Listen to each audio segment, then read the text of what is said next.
Okay, welcome everyone. We're going to start our 70th episode of Moss today, Managing Your Family Shoreline for Access and Fish. Our two guest speakers are Heather Baird, the Fisheries Forest Landscape Coordinator, and Shane McBride, our Aquatic Plant Management Coordinator. So guys, I'm going to turn it over to you, Heather, if you can load your presentation up. And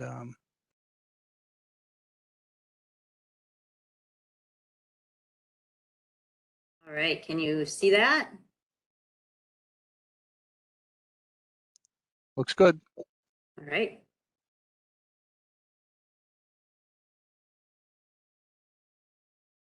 All right, so we're just ready to begin.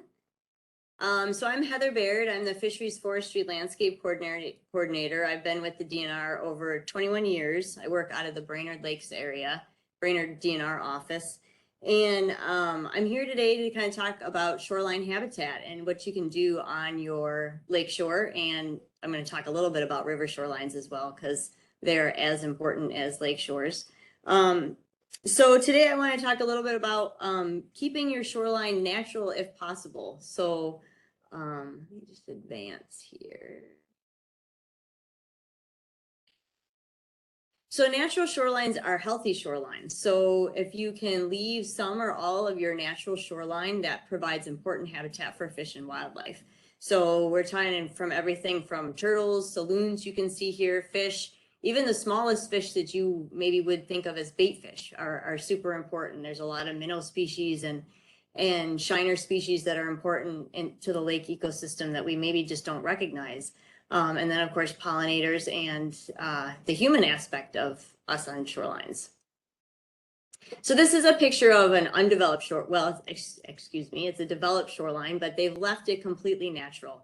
And this is probably an extreme situation. And, you know, we don't know, maybe these folks have a dock on the other side of, maybe this is a peninsula or an island and they have a dock on the other side. But this is a great example of putting your house on a shoreline and leaving it natural. They've got the bulrush in the lake still, so providing great aquatic habitat, and also just leaving an intact buffer with trees on the shoreline.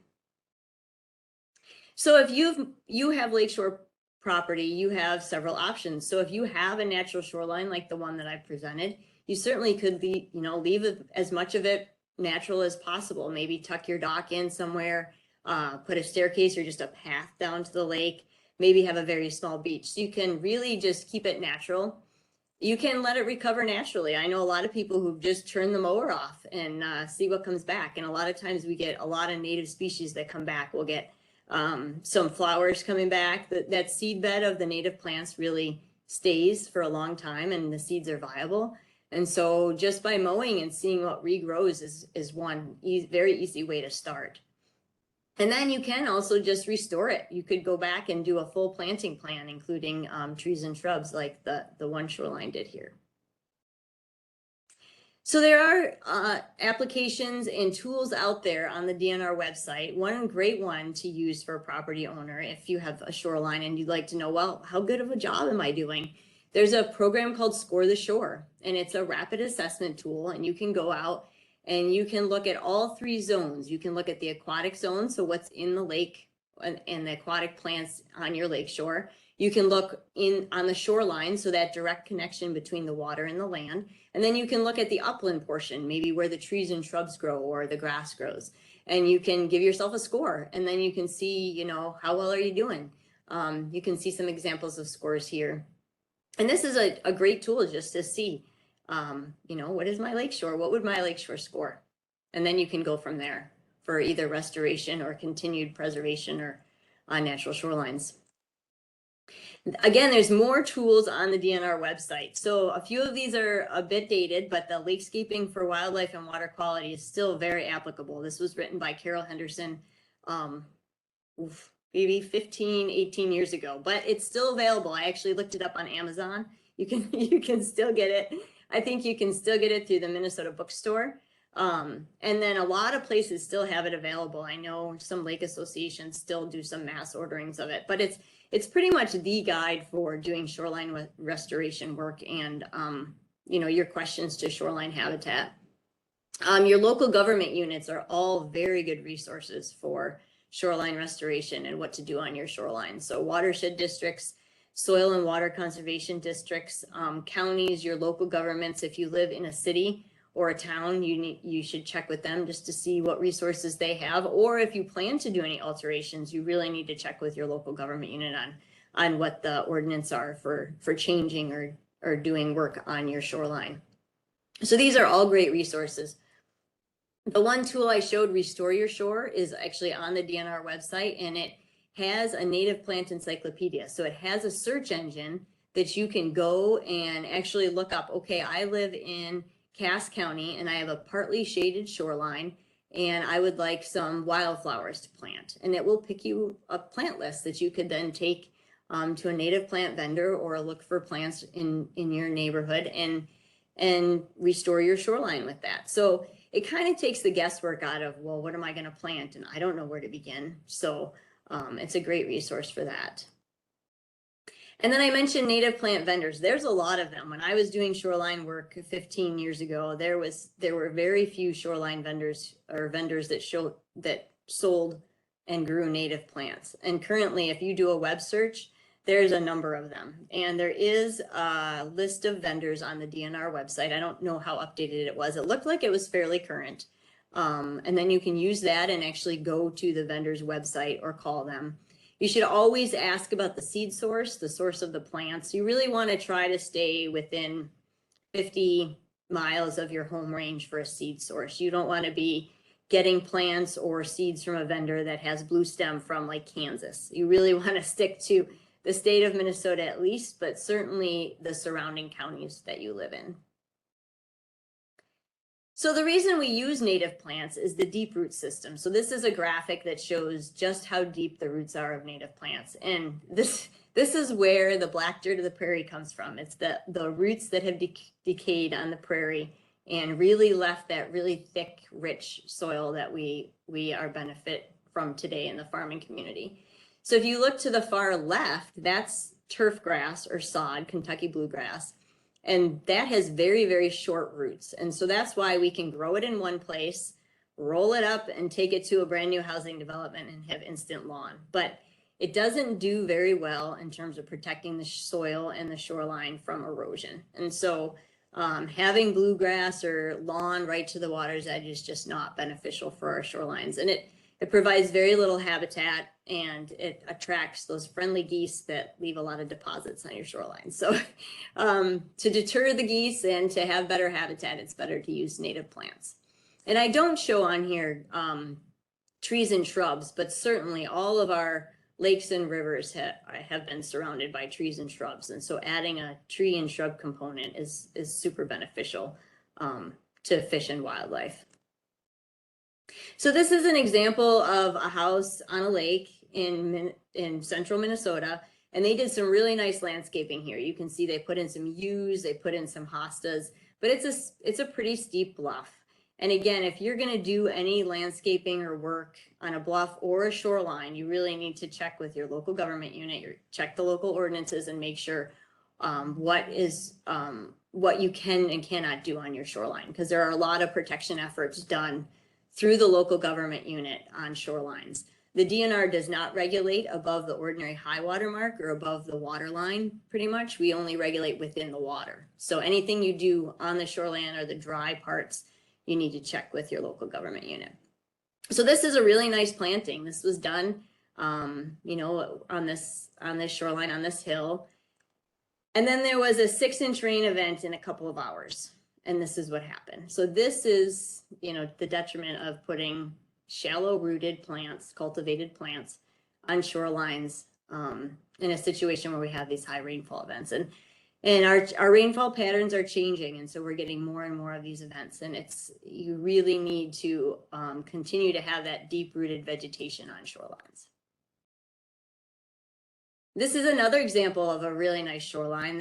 You can kind of see a staircase at the top of the picture, and they just had a path down. They must have been pretty mobile and was able to access their boat dock and boat here on the lakeshore without even putting in any staircase. So This is another great example. And you can see the lilies growing around their dock. You know, they were able to motor in and out. I'm sure, you know, maybe they ran over a few to create a channel, but they really didn't even clear anything. This is kind of the perfect shoreline here.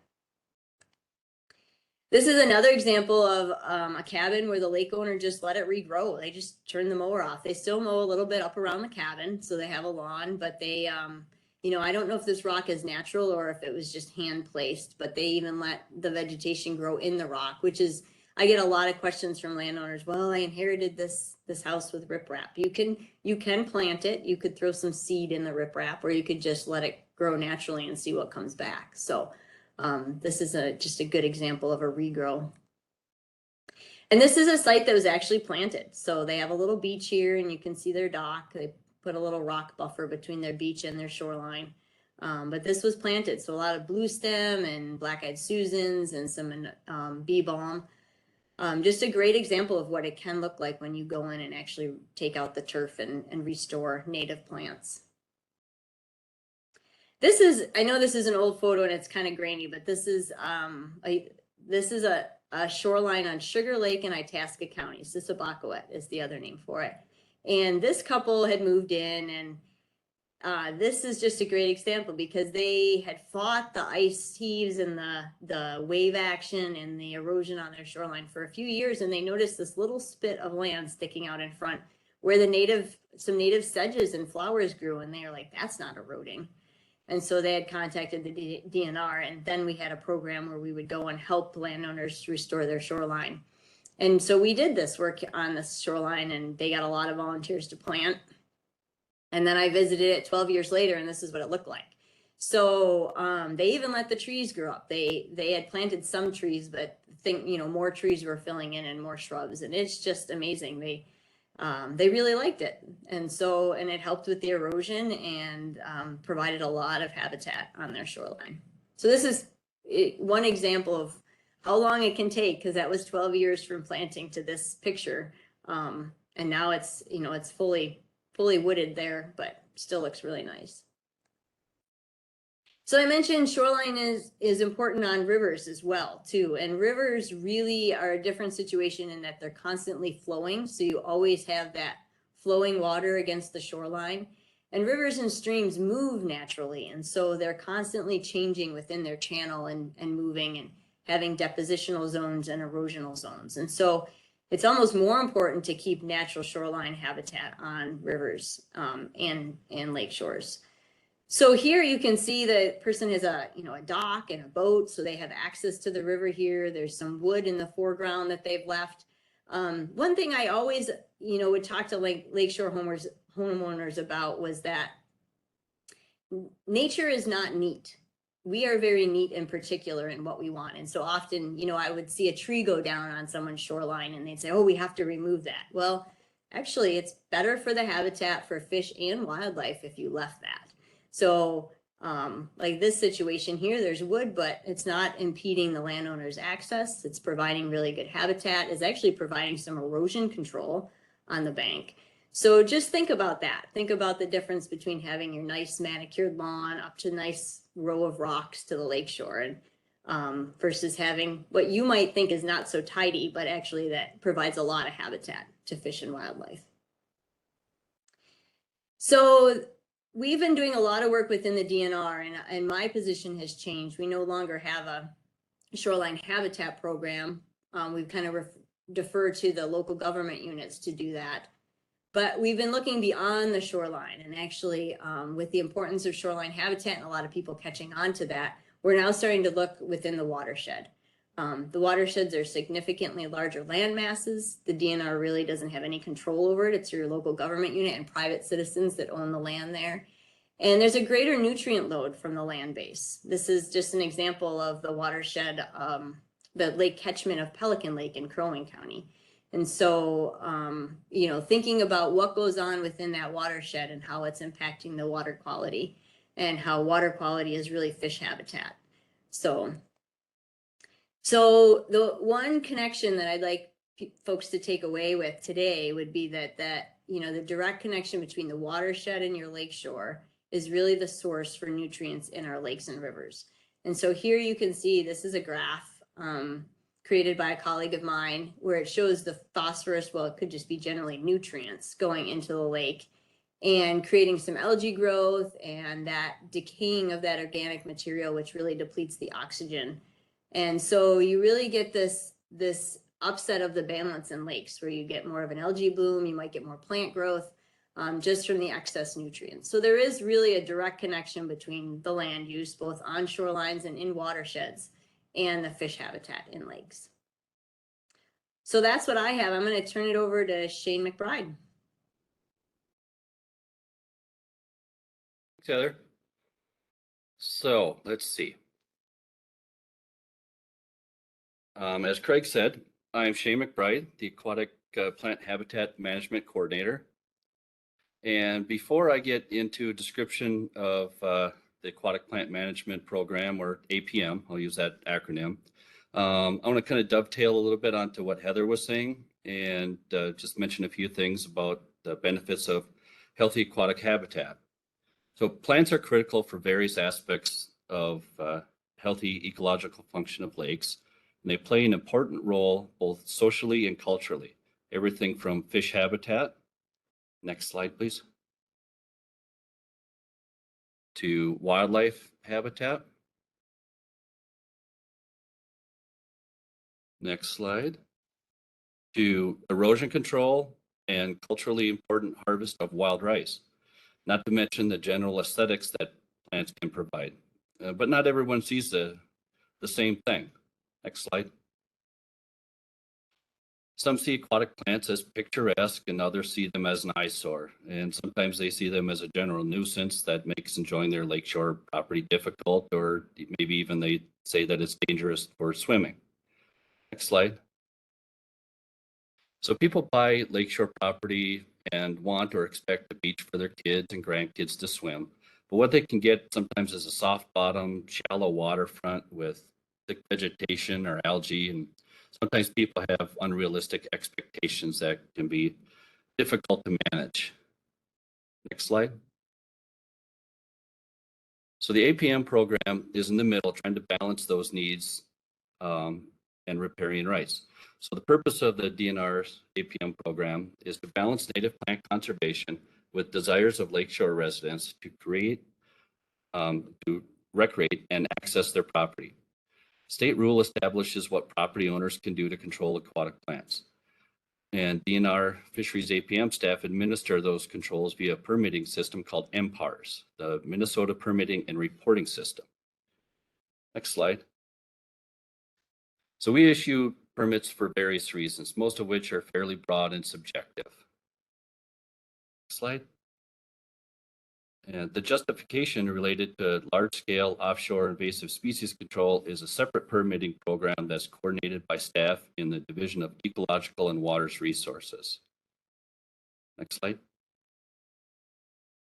For this talk, I'll focus on the APM program, which differs by working at the property level and issues permits for two reasons mainly: access and recreation. Next slide. So if you're thinking of controlling aquatic plants, one of the first things you should do is talk to your family and see if really is it necessary. So, and if so, any of the following activities will require a permit. So any control of emergent plants such as cattails, bulrushes, or wild rice. Any cutting of submerged plants, pulling them by hand or other mechanical means in an area larger than 2,500 square feet or greater than 50 feet along shore will require a permit. Anytime you're going to apply any kind of chemical pesticide would require a permit. Moving or removing a bog of any size, any of the big cattail bogs that might be floating around, we need to have a permit for that. Mainly the reason is that we want to make sure that people aren't removing a bog or cattails that's in front of their property and just claiming that it's a floating bog. So we want to maintain some of the habitat that they actually provide. So we want to make sure that people aren't just removing everything. And then Heather kind of talked about transplanting aquatic plants. So we require a permit to do that because we want to make sure that people are getting native plants. We don't want any more invasives than we already have. Both the bog permit and the transplant permit are both free. There's no fee associated with those. And then we develop a list from either the homeowner or sometimes the nurseries will come up with a list. They'll work with the homeowners and come up with an idea of how they want it planted and where and everything like that. And so we issue the permits for that, and they're good for 3 years. So then another thing that requires a permit is an automated aquatic plant control device. And that's just one of our little fancy acronyms or names for weed rollers. And then any physical removal of floating leaf plants, so water lilies basically is what we're talking about, from an area larger than a 15-foot wide channel extending out to open water. Next slide. So what can you do without needing a permit? So there are a few things, and they're all mechanical in nature. So a lakeshore property owner can cut or pull submerged plants to create or maintain an area adjacent to the property along with a navigation channel. The area is less than 2,500 square feet. The area extends less than 50 feet along shore or 1/2 the length of your shoreline, whichever is less. So if you have a 100-foot property or wider, you can have 50 feet along shore and then 50 feet outward and then an additional channel off of that. Or if your property is 50 feet wide, you can do 25 feet by 100 feet lakeward. And then you can also create a channel that's 15 feet wide or less. And then any of the plant removal that you would do would not significantly alter the lake bottom. So you could use, there's a number of different products. There's lake rakes, there's weed razors. There's a few different products like that. So what we're talking about there is no excavators, bobcats, heavy equipment, stuff like that, that would scour the lake bottom and actually be dredging. So that would be a totally different type of permit.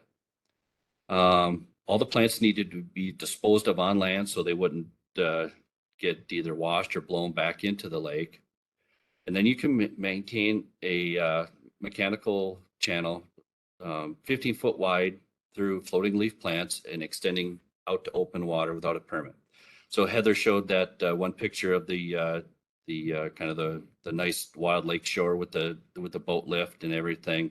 And so if you wanted to, you could create a channel through water lilies, straight in and straight out of the boat lift there. And you wouldn't need a permit for that. Next slide.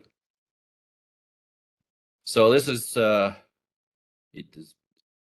kind of a bit of a little bit messy slide, but for the most part, an application fee for a permit is $35. That's about 90% of our applications come in. And so those are for lakes that are over 20 acres. For lakes that are under that or small ponds, we get a lot of that in the metro area. The price is half, it's $17.50. And you can see that there's different prices for some of the other things. A lot of times people have a nice beach, but they want to try to control snails or swimmer's itch is basically what that's for. And so the fee for that is $4 for every 100 feet. And so we have specialists throughout the state. There's 6 different areas where there's specialists, and wherever your property is, the Empire system will filter those applications to each of the 6 specialists, and they process them. And if it's a new permit application, they'll come out and they'll do a site inspection. And that site inspection is good for as long as you own the property and request the same type of permit. If you do any modifications, they might come out and check again, especially if you're going to move a weed roller from one side of the dock to another, or move your dock or something like that. So they might come back out, but usually it's just a one-time inspection, and then any type of applications after that are just simple renewals, and we can get them in and out a lot faster. Next slide, please. So in the last few years, there's been some products kind of colloquially known as hydrojets. It's what we refer to them as. They go by many different trade names like aqua blasters, aqua thrusters, muck blasters, and whatnot.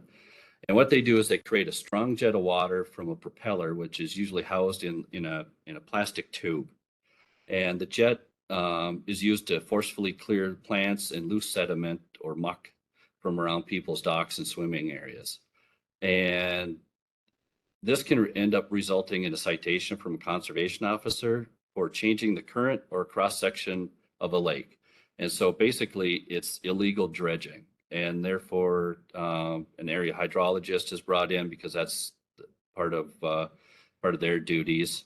And so we do not issue permits for their use because it's in state rule that these products cannot be used to either blow muck or control aquatic plants. So sometimes you'll see ads or salespeople will say, well, no permits needed. Well, no permits needed because you can't use these to control plants or blow the muck.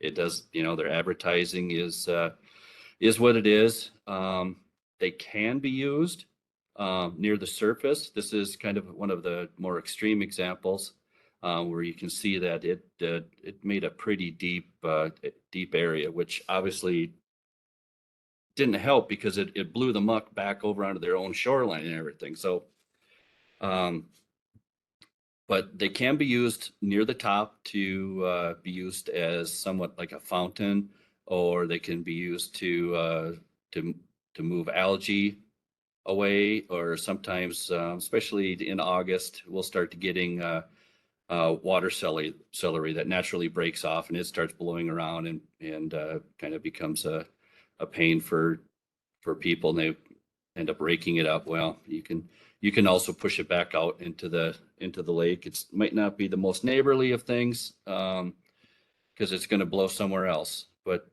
they can be used for that. But it needs to be up near the surface, can't be blowing muck around or controlling plants. Next slide. So one thing the program doesn't get involved in, but we get a lot of questions about, is docks. And so there's a general permit that Minnesota has that allows riparian owners to place docks into lakes. And so you don't need a specific permit for that. And most docks we see on lakes are within the rules that are explained in this general permit. I won't get into that. I'll just show some examples. So the dock on the left, I kind of refer to these as L docks. They look like an L. So that's kind of a standard dock in Minnesota, and same with the one on the right. And I just kind of refer to those as 4 docks. It looks like a 4. This one's kind of inverted over, flipped over. So it's a standard type dock that's not an issue. Next slide. Now these two, while might be something that's really desirable, the one on the left with the roof, and I'm not sure if that's a hot tub or if it's a just a dock box. But docks like these, anything with a roof, a wall, or other structures is not allowed. Nor are docks with a big platform area over 170 square feet. So you might want a nice area to sit in as long as it's less than 170 square feet. So you could have a dock with a platform smaller than that, but no larger. And last slide, or next slide. So we also get a lot of questions about beaches and sand blankets. And Heather had a nice picture with there was a small beach and everything.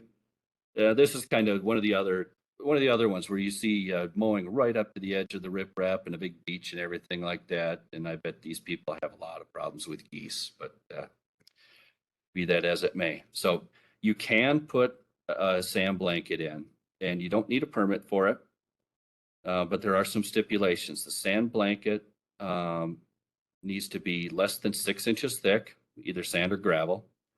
It can be up to 50 feet wide along the shoreline or half the width of the lot, whichever is less, and can be up to 10 feet waterward of the ordinary high water level. So the ordinary high water level is defined as the elevation that's maintained as to leave evidence on the landscape. And it's commonly that point where natural vegetation changes from predominantly aquatic to predominantly terrestrial.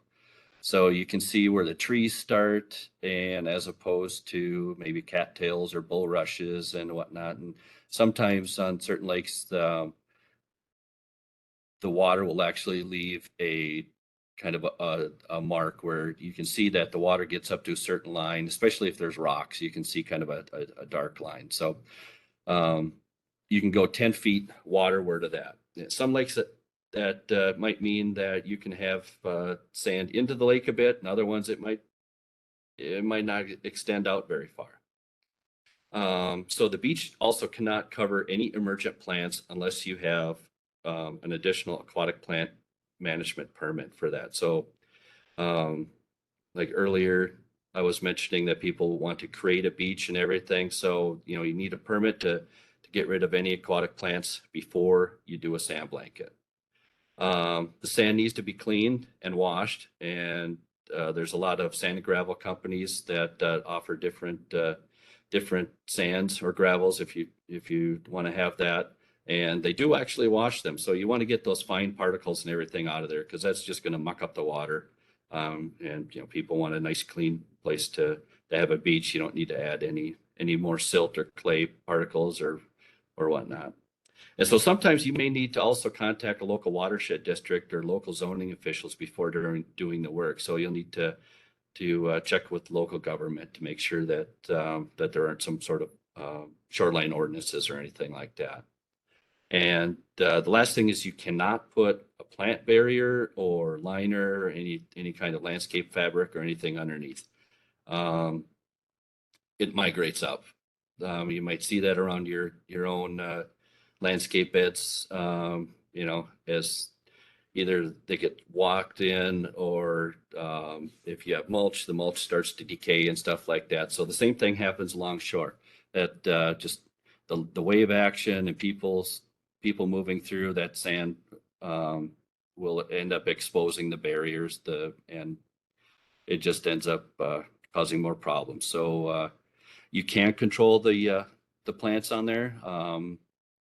Just simple raking will pull up any plants that are in your beach area, so you don't have to go the route of spraying it with any kind of pesticide or herbicide or anything like that. So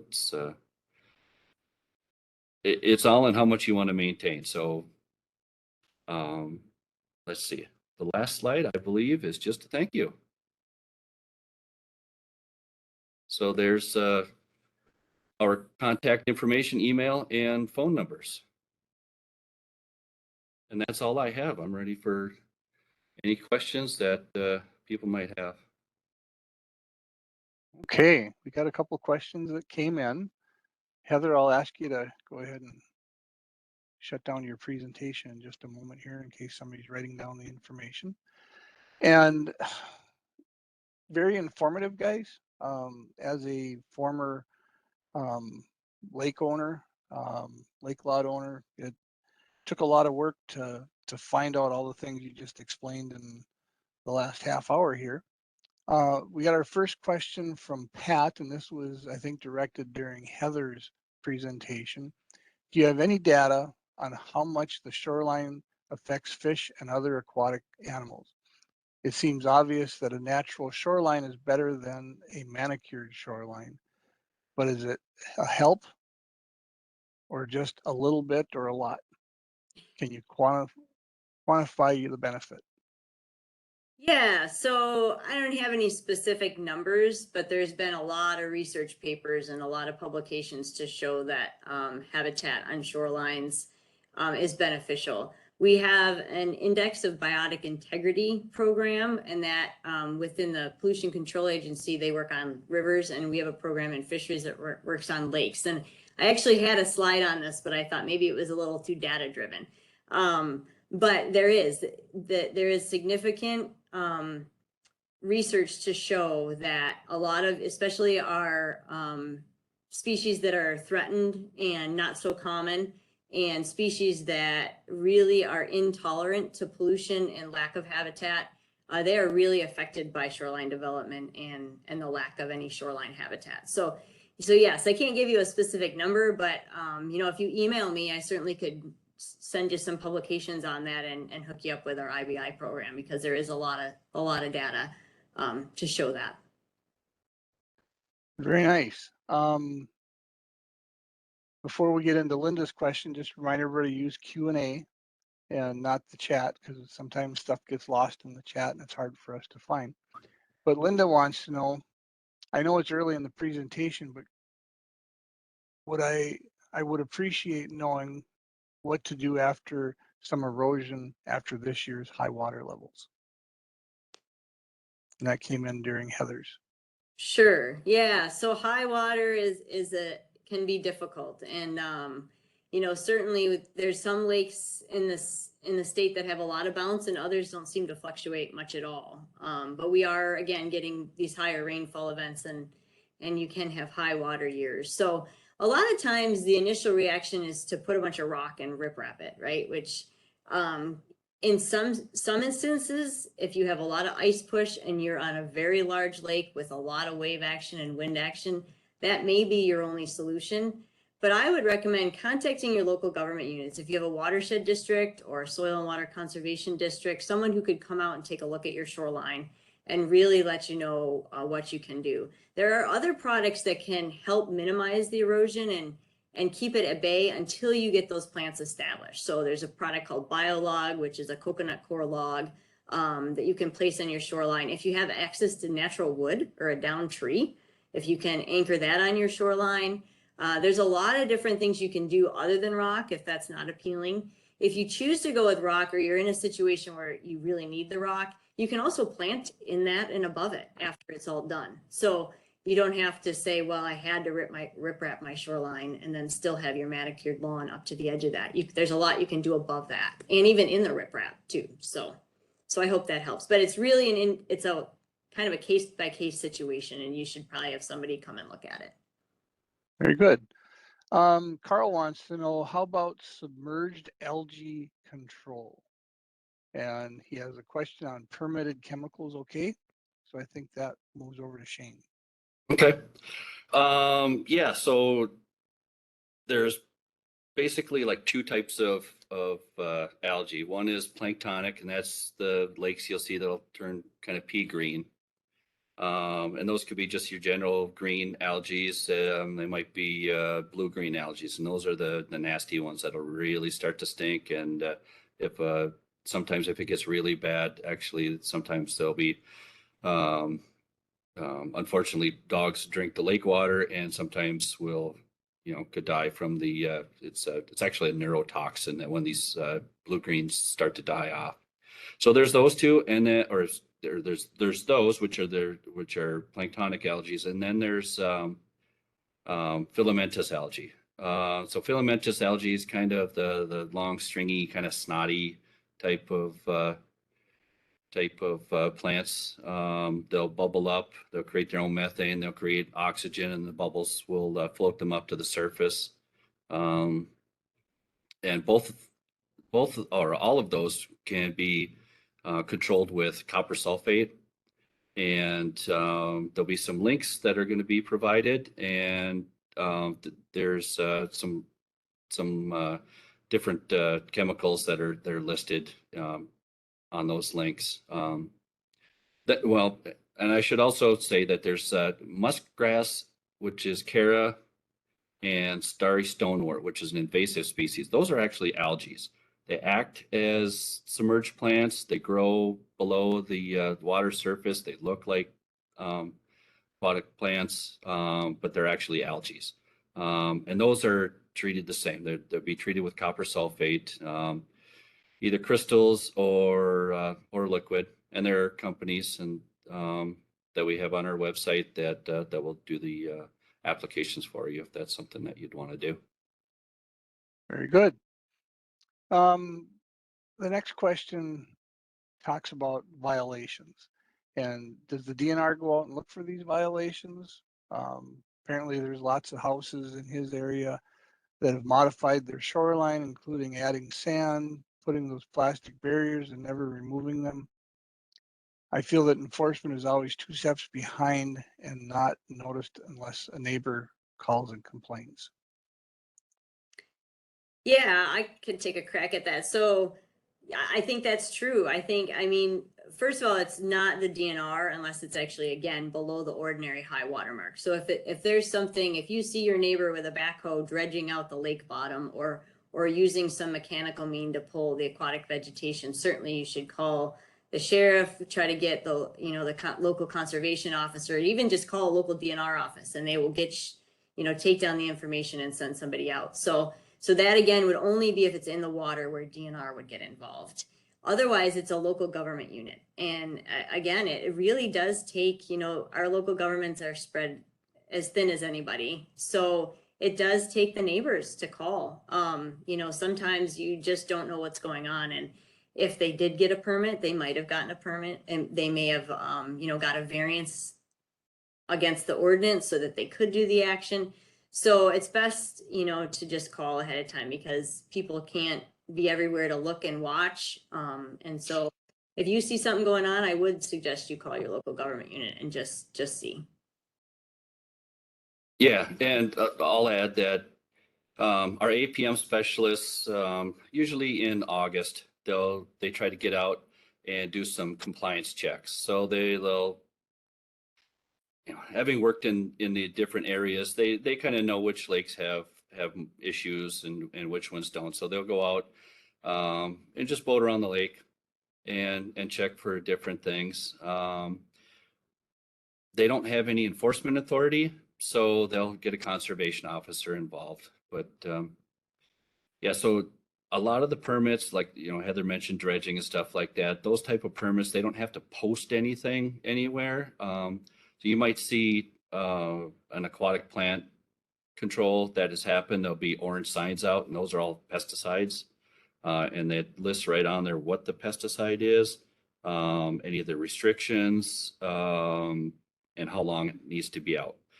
So you might be boating around a lake somewhere, and you'll see those. And so a pesticide treatment has happened. But if somebody has a weed roller or is doing some type of dredging or something like that, it's best just to call, find out. They might have a permit, they might not, and if they don't, then staff will involve a conservation officer in those situations. Very good. This question is there any programs to rebate if recycled materials are used for dock boards? Any funds out there for using recycled materials? I don't know that I'm aware of. Okay. Might be something they could check with their lake association to see if they're aware of anything. Yeah. Local soil and water conservation board or something like that. But I don't think the state has anything Okay. like that.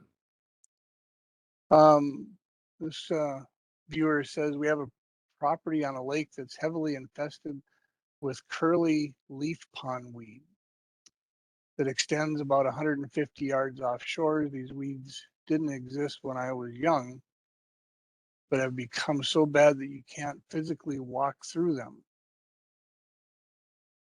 They rot off in July and create a blue-green algae that smells like raw sewage on the shoreline. What can be done to reduce these weeds?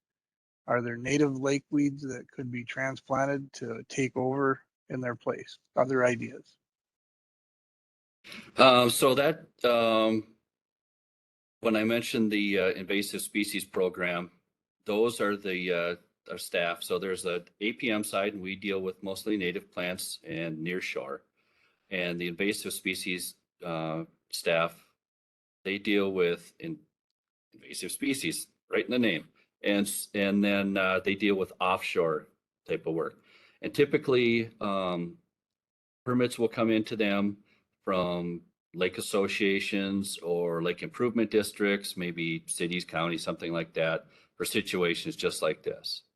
So I would suggest that that the person find out if there's a lake association, get involved with it. What they can do personally beyond that for their own lakeshore is apply for an aquatic plant management permit.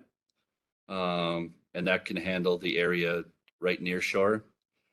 If the area is big enough, the invasive species permit might encompass some of the shoreline also.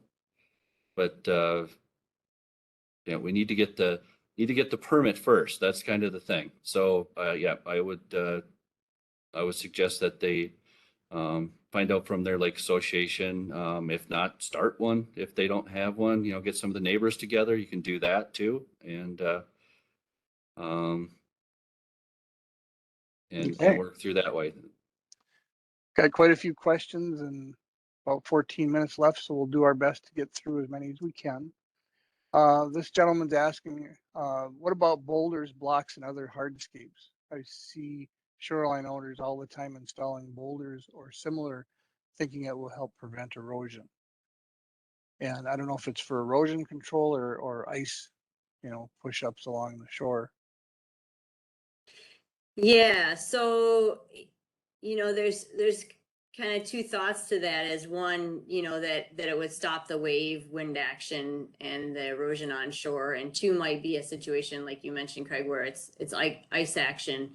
Again, I really would, if it's your shoreline and you're trying to decide what to do, I would ask the local government unit, SWCD or watershed district person, to come out and take a look. I've found a lot of situations, especially on some lakes with ice push, that there's ice heave every year. The rocks sometimes don't do more damage than they do, any good. I've seen one particular lakeshore where they go in every spring and relay the rock, and that's expensive. Mm-hmm. It's really not doing any good. And so, and I've also seen where there's been red osier dogwood and native plants on shorelines. I saw this on Cass Lake, and it was actually tipped up like 90 degrees. The roots were out of the water in the wintertime, and then you go back in the spring when the heave is all gone and the roots are laying and the trees are growing, and you think, I would have never guessed this in February when I was out here, that these trees would be growing, or in July if I hadn't seen it in the middle of winter. So getting native, and often it takes trees and shrubs. It doesn't just take the grasses. The grasses are good too, but you definitely need that root system in there to prevent the erosion from happening. And so trees are pretty tolerant of ice push. So, and it can sometimes take just huge boulders, which, don't provide a lot of habitat, to prevent that ice push.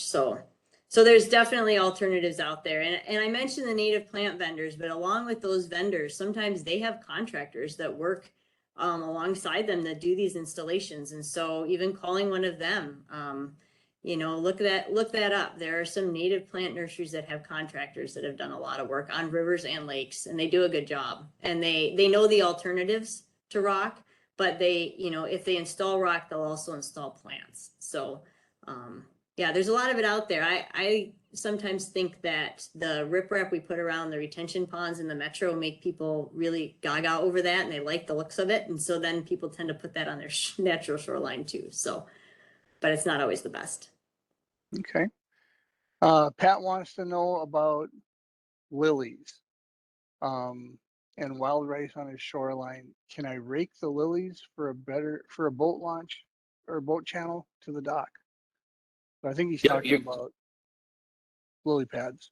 Yep. You can do a 15-foot wide channel, out to open water, however far you can reach, however you want to do that, if you have a dock or whatnot, or canoe, kayak, boat, whatever. But a 15-foot wide channel can be created through the water lilies. The wild, you mentioned wild rice also. That one would need a permit though. So that's an emergent plant. Okay. Next question's from John. Is there a good place to find illustrated examples of aquatic vegetation that help identify them? Cabbage weed? Yep, on one of the links that'll be provided on our aquatic plant management page, there's oh, I'm not Mr. Techie. Hot links, are they? If you hover over, or if you've ever been on our web page, we like kind of a light blue color for things. So if you hover over some of those, it'll pop up. There's examples of emergent plants, submerged or submersed, and floating leaf plants also. Looks like Benji did put a link in there as an answer too, so we can move on to the next one. Would you recommend for quickly killing turf grass before introducing native vegetation? So if you're going to plant native stuff, would you want to kill the turf? Yes, if it's not on a steep slope. So, and you can do that a number of ways. You can use either a product called Rodeo or look for a specific aquatic safe herbicide when you go. Roundup has a surfactant that's toxic to aquatic and amphibians, so you don't want to use Roundup. You want to use something that's safe to use near water. Or you can do like the smothering where you put black plastic over it for several months and you kill out the turf grass. I recommend when you kill it, leave it in place. Leave it in place, cover it in mulch, and then plant. It kind of seems counterintuitive because usually we make it all neat down to the soil and then we plant and then we lay the mulch. But you really, even though those roots are thin, they're still going to add some protection to a buffer against any sort of rainfall event that might happen. So kill it off some way, leave it in place, smother it in mulch. 2 to 3 inches of mulch will help with the weeds and the water, the moisture management, and then you can plant your plants. Very good. Our favorite viewer, Jeff, had a question. Is there any restrictions on or regulations related to lights or lighting along the shoreline? I don't know of any. Yeah, that might be a local government ordinance or question. I have seen where people have they get different state, but they put a light in their canal, and it was amazing how the fish were attracted to that lighted area. Let's see, the next question, are weed roller permits only approved for one location? I have a neighbor that moves around the dock and cleans all around the dock all summer long. Thanks. Not necessarily. Sometimes we'll allow an area that is say 50 by 100, and they could use the weed roller and move it around. So that all gets listed on their permit. If it's over, oh jeepers, 2,500 square feet, then we issue a 1-year permit. So that's one of the one of the types of permits that's longer than 1 year is if it's a weed roller that only is used in the area 2,500 square feet or smaller, we'll issue a 3-year permit. So typically the ones, if somebody's moving it around, that's probably a 1 year, but yeah, we can do that. It's all stipulated in their permit language. Okay. Says you mentioned natural shoreline restoration projects on lakes and rivers. I'm wondering, is there an aquatic plant restoration efforts that has possible funding opportunities or technical assistance to further out in the lake, etc.? Establish bulrush or lily pads about 5 to 10 feet off shoreline to help break up the wind action. Any funding projects out there, Heather? We don't have any currently within the DNR. Our funding went away several years ago, but a lot of the local government units and watershed districts are getting clean water money and other funds to help with shoreline restoration. And yes, I'm really glad that this person made the connection to the aquatic plants in the water, preventing the wave action and the erosion on shore, because that really is key. And that shoreline I showed on Sugar Lake, that's exactly what we did. We actually put some burr reed and some bulrush out in the water to break up that wave action too. So yeah, I think, you know, contact someone in your local government unit, your township, soil and water district. Ask about funding, because there's a bit of money out there right now too. Even lake associations are applying for some funds to do some work. So if you have enough neighbors, you can get together and find the local government unit that would help you with a grant application to get that. So, and be sure that to say that you want to actually do some in-lake planting. And then you will need a permit, a free permit through Shane's program, the Apm program, but it is doable. It does, I will say it does take some effort, because they, you know, there is still that wave action that churns up the bottom as you're trying to plant these plants. It's not as easy as planting the stuff onshore, but in some cases it can be done. Good. Yeah, it can be a little bit tough sometimes to get it established, but bulrush does a pretty good job. Water lily, I don't know if I would suggest that so much. You know, they can be pretty prolific, but it would certainly help. Okay. Ed wants to know, why are permits so reasonably priced? Good question. The permit, we call them fee. I think that goes back, permit or application fees, excuse me. I think that goes back a few administrations where we use certain words instead of taxes. The permit fees goes towards funding the program, the Apm program.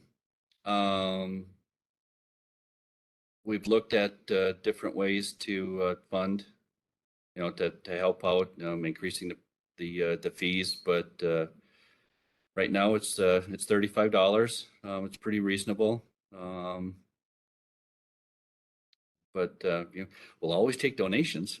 The DNR loves donations. So this question says, why does the DNR regulation stop at the high water mark? So many local government shoreline ordinances, ability to enforce, and even general understanding of the shoreline issue are severely lacking. So why would the DNR's authority stop at just the high water line? You want to try that one, Heather? Well, I'm guessing at this, but it must be in state statute somewhere that's where our authority ends, and we give then the authority above the OHW to local government units. I'm not that familiar with that. I just know that is the way it is. And again, I'm guessing somewhere back in history, some legislator said this is DNR shall only regulate in water activities. So that's my guess. Okay. Yeah, and part of our program, the reason that we're allowed to issue permits, or the authority that we're given, is because the state owns the water, the fish, the invertebrates, the plants, and everything in lakes. We don't necessarily own the lake bottom, but above that ordinary high water line is becomes private property. So beyond that, like Heather says, probably there's a state statute and then local ordinances. So. Okay. We've got just a couple here. We're going to try and get them done. Does the county or DNR have jurisdiction over what can be done on the shoreline to stop erosion, and on the land or on the bank? So I guess somebody's got to look at it to decide if it's below the high water mark or above it. We've talked a little bit about Soil and Water Conservation District. Do they have a say on some of that too? Yeah, one of their technicians, Watershed District, can also give a good, or just someone from your local government unit could give you an assessment of where that is. And if they have any questions, they could try to get a hold of the regional area hydrologist in that area, and they can tell you exactly where the ordinary high is and where that jurisdiction line is. Certainly, you know, like Shane said, sometimes you can look at it and you can see where the water line is, or you can see where the vegetation transition is. But if you don't want to guess, then it's best to have someone come look. Okay. I think Robin had a question for Heather. In the spring, when the ice out, many times it alters the location of their boulder causing blockage to the dock. Is it within their privilege to relocate that rock so you get passage to the dock? Yeah, I'm They guessing may have to asking whether it's her duty to move the boulder or someone else's. It's not the DNR's authority to go out and move it, that's for sure. And your local government. It may be that she just wants to get a contractor to kind of either, push it farther down the bank so it's not adherent, in her way of the dock.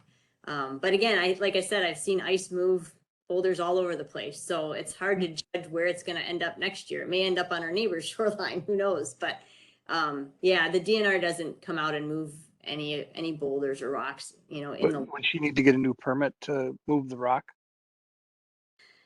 I would check for sure with the hydrologist and certainly the local government unit.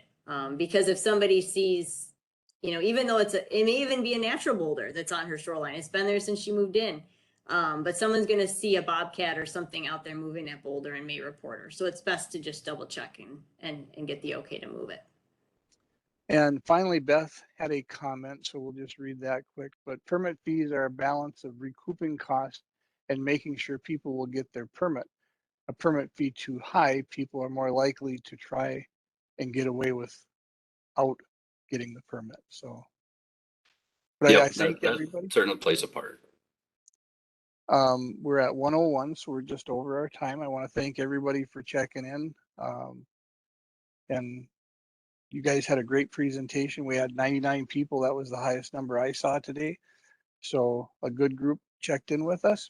And with that, Benji, I'll ask you to take us back to the green room. And thank you, and tune in next week for our program.